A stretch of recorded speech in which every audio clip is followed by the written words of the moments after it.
In this video, we're going to cover some of the most important precision rifle skills to master. These skills are important because they directly translate to your performance on a stage. Rifle NPA and body NPA. A lot of people don't realize the two are separate.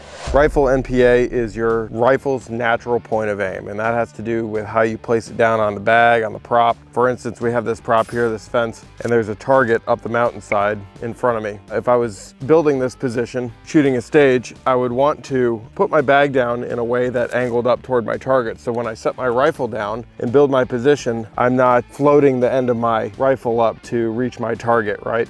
I want everything to be in line as I build my position.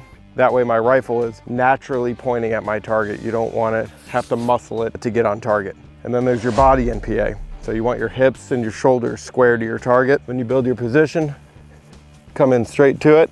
This is where rifle setup has a lot to do with being able to get square to your rifle. A lot of older, traditional, longer length of pole stocks. To reach the front of your rifle, you kind of have to cant your shoulder. You want something that you can reach the front end of your rifle, keep your shoulders square, keep your hips square to the target. That's going to help you with your target finding, your recoil management, and everything else in between.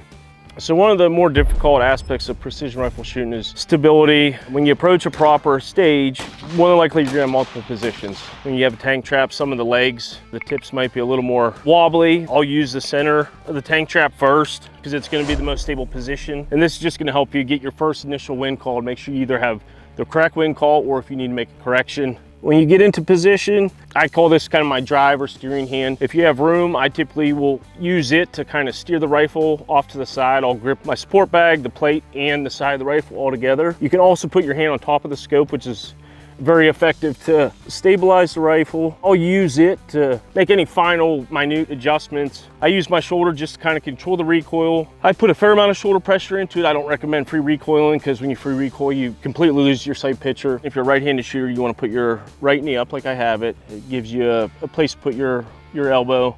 More points of contact and give you more stability.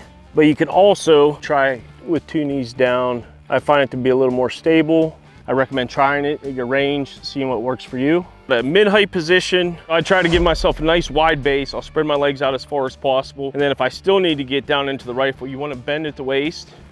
Keep your legs locked. If your knees are bending like this, you'll tend to rely on your muscles to stabilize you and you'll get fatigued and it's going to introduce wobble in the scope. Your hand position, it's all the same as like the lower positions.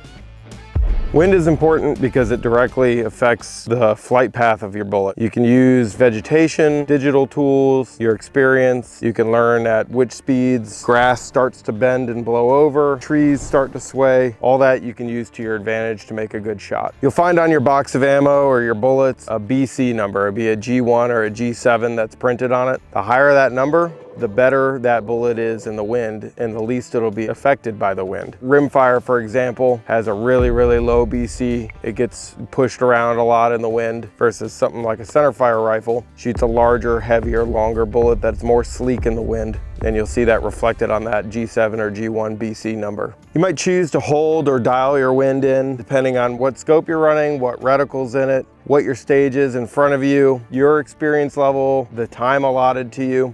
If I've got a line of targets straight out in front of me and I'm not doing a big pan and wind direction's not changing much, I may choose to dial my wind.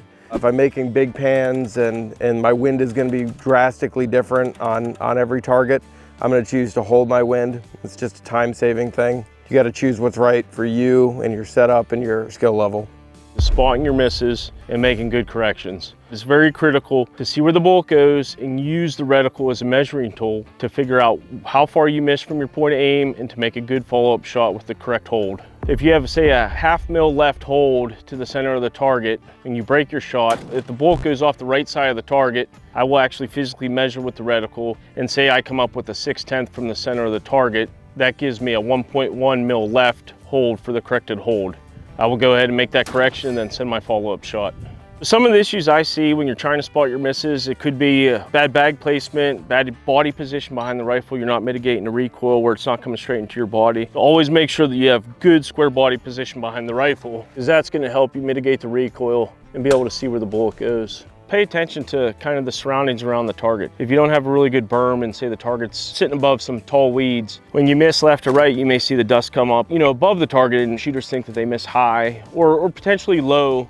But a lot of times, like, your elevation's perfect. So be sure not to worry so much about your elevation. You've been shooting all day. We're gonna have to take Trying to think how far I rewind that. So I said about the grass. The way the dust comes off the ground when you, no, I don't like that either. Take 7. You need to trust elevation, your ballistics. I don't like that either. I know what I want to say and then it never comes out correctly. Take 25. Let me go through the whole thing again. Let's just take one last line. So be sure, what? You've already been shooting all day long. If you've not had any data issues, there's no reason to assume that you're high or low on this stage.